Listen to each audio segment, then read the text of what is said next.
দেব বা কুণালের কি লড়াই হয়েছে আমি জানি না। আমার মনে হয় চারটেই বাংলা ছবি, চারটেই যদি ব্যবসা করে খুবই ভালো। আর বাকিটা যেটা রাজনৈতিক অ্যাঙ্গেল আছে, সিনেমার যারা সুপারস্টার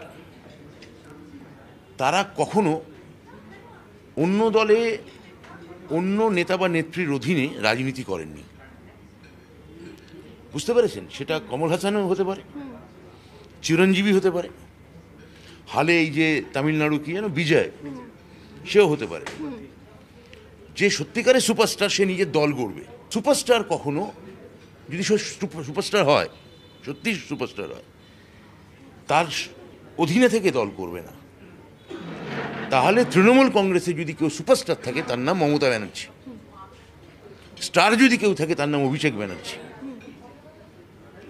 তার অধীনে, এই দলের অধীনে অনেকে, কেউ থিয়েটার করেন, কেউ সিনেমা করেন, কেউ ডাক্তার, কেউ লয়ার, কেউ চিত্রশিল্পী, হ্যাঁ, কেউ সুপারস্টার নন। ফলে সুপারস্টার কথাটা একটা হাস্যকর কনস্ট্রাকশন বাংলা সিনেমার ক্ষেত্রে। এই মুহূর্তে কেউ সুপারস্টার নেই। হ্যাঁ, ভালো ভালো অভিনেতা আছেন, স্টারও থাকতে পারেন, সত্যিই দেখার জন্য লোকে হয়তো যায়, কিন্তু সুপারস্টার, আমি যদি রাজনীতিতে থাকি এবং একই সঙ্গে আমি যদি বলি আমি থিয়েটারে সুপারস্টার, এটার মতো একটা হাস্যকর মানে দ্বিচারিতা আর কিছু হতে পারে না।